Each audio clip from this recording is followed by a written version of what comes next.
What's up guys, Jordan from Bennett's Customs. We're back on another episode. As you can see, we're still setting up the workshop, cleaning out the old one and setting up the new one. This video, Ben has been able to put a compilation of a bunch of DIY tools that I have created for either utilizing to create or fix something or shape something. Probably a lot easier to just jump out there, be able to buy a lot of these things, but it is quite fun to grab some of that scrap metal that sits under the fab table and be able to create a tool. You know, it kind of gets those creative juices flowing, you know, and hopefully inspire you guys to, if there is something that you're stumped on or you need a certain tool to do something, to reach under that fab table, get some scrap metal out and create something for yourself.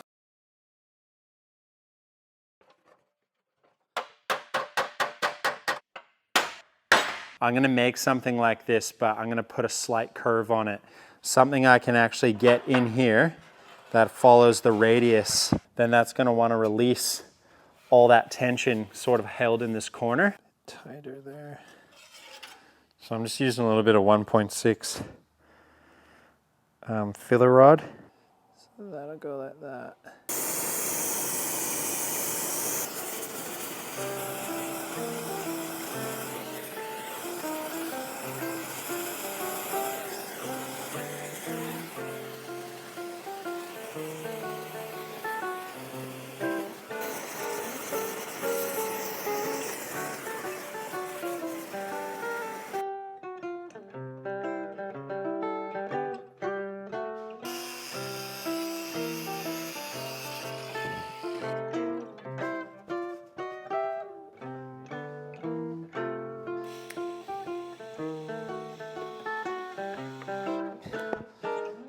Try and tuck this in.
The biggest thing though is I mentioned about sort of the finishing or the coining tool, as Mike Wagner at Cornfield Customs, you know, he calls it that. And he actually makes a tool that's designed for what we're trying to build. So if you guys did want to just purchase one, he does make a really neat one. And I think he has a couple different attachments for it for different size beads. But I just have some scrap steel here that I'm going to try and make something work. So I have this nut.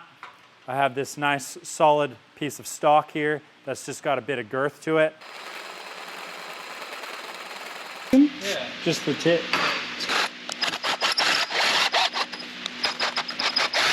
Got a little tech tip for you as we're doing this. Your little, your punches or anything with a little bit of a tapered shaft, if you're trying to clean up or wire wheel a nut or, you know, whatever you're trying to do with it, but you don't want to hold it with vice grips or pliers, you can stick it on there and you sort of have the direction of the wire. So if you're traveling like this and you're running it down, it will stick on there and you can kind of clean this up. And then if you need to, flip it onto the other side, put it down, and away you go that way.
We're gonna have to both push the same way. Okay, ready? Yep. Same way. Okay, we need to put some bars on the ends of these. Okay, ready? Yep. Oh, felt it. Oh, wowee. Ready? Yep.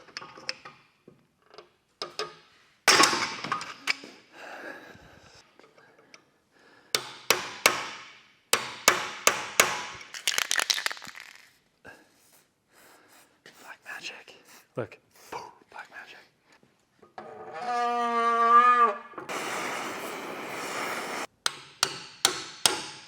Key. Your rusted has no movement, so it might be tough. We're gonna try. Oh shit. I put a little socket in here because that's what and I will heat this guy and see if I can't push it out with a wrench as I tighten it. So, all right, we need to make a contraption.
All right, so this ugly little contraption we just welded up is basically to try, I've made like a mini jack and I've welded 2 3/4 inch nuts in here and I got the bolt hanging out the top, which is threaded in.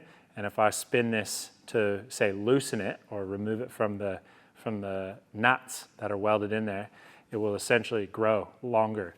So by putting this in there and this little piece on the top, I should be able to heat up this casing here and try and put pressure on the end of the pinion and pop it out.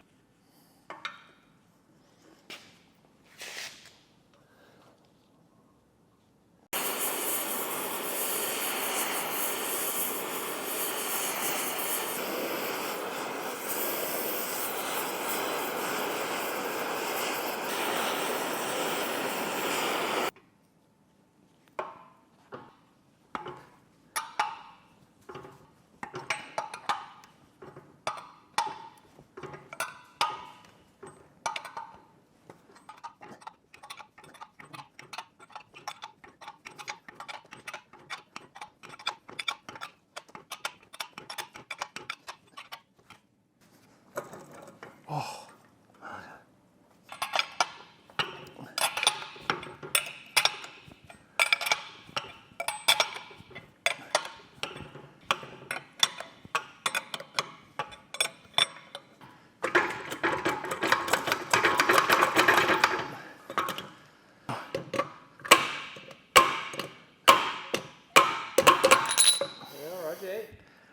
Yes.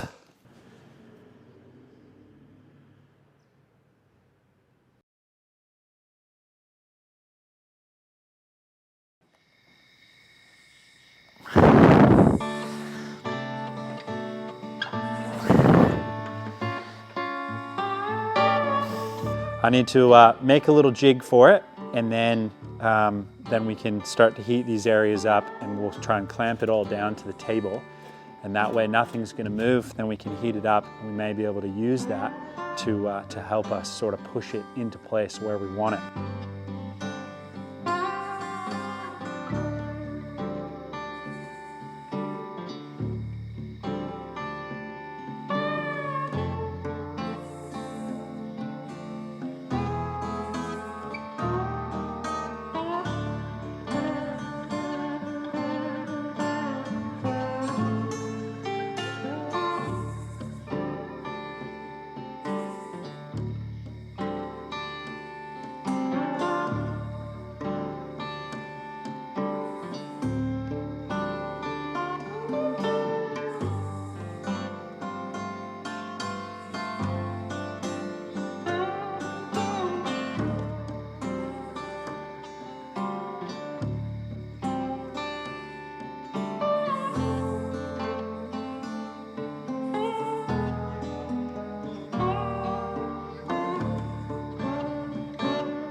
Let us have a moment where we manifest something good, and that something good is this to work, because I have no idea whether or not it's going to work. So, pray to the hot rod gods. Pray to them.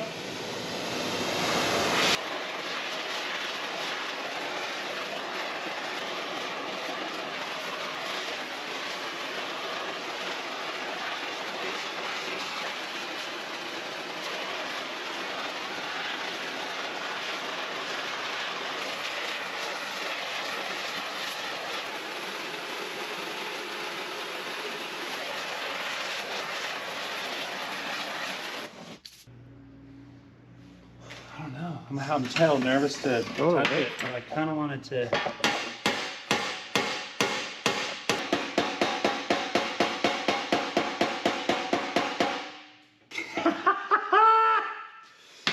Oh my golly gosh!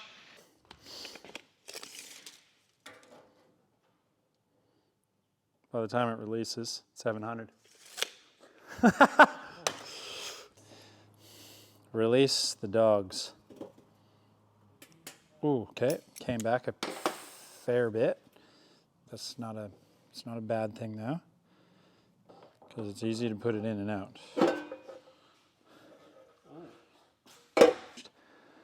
So fingers crossed. Here we go. Oh my gosh, don't know. Okay, it's might actually work.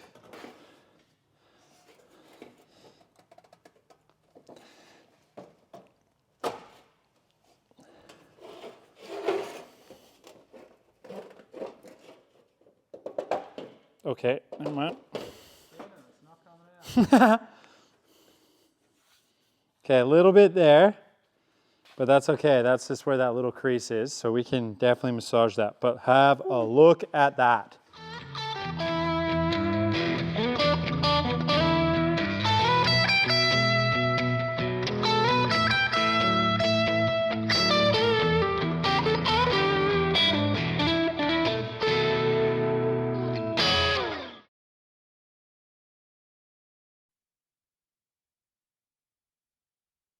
We got our 6 tailpipes here. I just made sure that the finish on them was really nice around the area where they were cut with the cold saw. And the way I'm coning these is, I have this little piece here, and this is just an attachment for part of the rotor assembly from across the street. And the boys just had sort of surplus pieces like this. And I saw it right away and went, holy cow, if we stick that in there using the press, we're going to be able to punch these out. I put a little bit of lubrication on the die and on the inside just to help, obviously. So I'll just put a little bit of lube in here just to help it out. And then we will align this guy. And it's nice too, when the ram comes down, it makes contact to the cone and immediately like squares it off.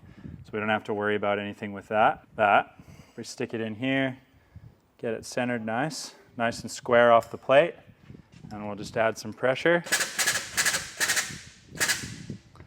making sure it's sitting where we want it. And now we can go through.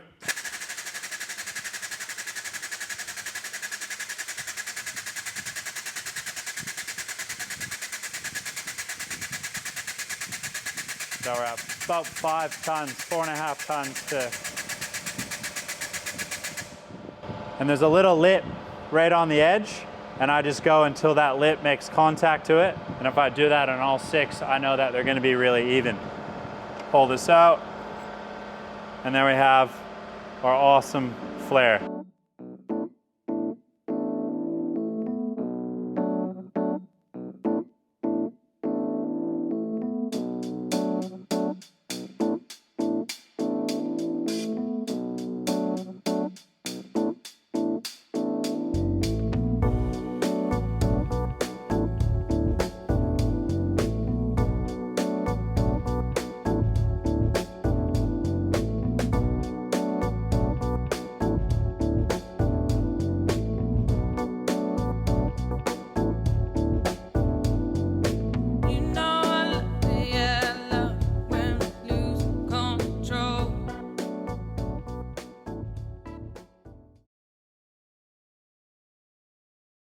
All right, quick little thing I just whipped up. This is a fender mount piece from a Model A, just scrap that I had.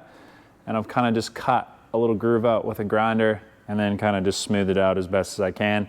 I left one side relatively straight, 90 degrees, and this one kind of shoots off to a 45. And what I would like to do with this is actually use this to help me kind of run along and tap this edge down.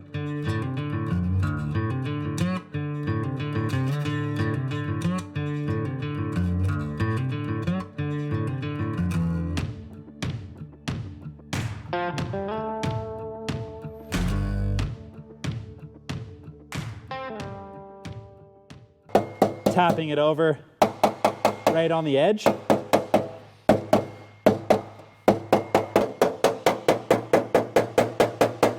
And right away, that's already started to bend that flange over, which is really nice. So you want to make sure like you're not trying to, you don't want to be hitting on this end too much. Otherwise it'll kind of pull, like round this off, or it'll kind of pull it up. So that's where that tool kind of really helps. So I'm going to use the 45 degree facing this way. So when this hits down, it's going to run a line along here. You could even go a little bit larger if you needed. And I'm going to just do one pass all the way across, and then I'll run it again, and then I can spin this so that the 90 degree edge on here runs along that. And then we can kind of sit there on the hammer and dolly.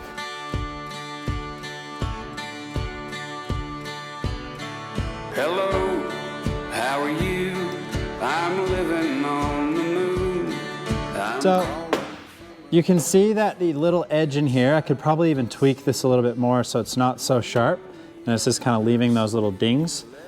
Some would say those little dents could be essentially stretching it a little bit. So that's where I kind of mentioned, like if you made one of these, it'd be great to make one out of nylon. You could make it a little bit wider. I've seen lots of guys do that before. Walden Speed Shop. He's got like a really nice one he uses when he does all his skins. So you can kind of get creative with little bits and pieces, but this is just kind of what I had laying around, so it kind of works. Deep regret, oh, I am such a fool. A man who wanted quiet, so he went up to the moon. But now this precious solitude I once thought so sublime has changed my sense of what is real and what is in my mind. I think I hear the voices of my distant family, the laughter of my oldest friends for years I haven't seen. Nice and straight. Probably a little whoop right there I can kind of just work with, but the panel, you know, really kind of comes in and rolls around that edge quite nice. We got a nice consistent kind of bead or edge all the way around, which is really good. The only thing we have to kind of figure out is once we get that latch and everything in, we got this bit here. Merry Christmas, happy holidays, and coming into a new year. Again, we want to thank you all for the support that you've given us over 2024 and the previous years. Coming into 2025, we got a lot of big announcements to make. One was including, if you guys have been following along, that workshop that we have been putting together. Few comments in there kind of speaking about how, you know, the YouTube channel's growing so big that we're able to buy our own workshop. Disclaimer, we have not bought that workshop. We don't own it, we rent it. A friend of ours has built it and spent a lot of time and a lot of hard work creating that workshop for Bennett's Customs and his business to sort of share. We're still on the grind. It's, yeah, I think there's just a few comments that sort of put me off about that. We still grind every single day, spend, you know, 12, 15-hour days every day in this workshop to be able to create this content. So it's a lot of work, but we're really excited to be able to move into something that is bigger than the workshop we are in. It's got space around it, so it's just, you know, a little bit more space to sort of breathe, get that creative levels going. It's not so congested in the industrial area. So we're stepping outside a little bit, and yeah, I'm really excited to see what comes for 2025. But again, for you guys, I hope everyone's enjoying your holidays. Embrace it. Hopefully everyone's being able to hang out with lots of family. You know, it's what it's all about. So enjoy it, and we'll all see you in 2025.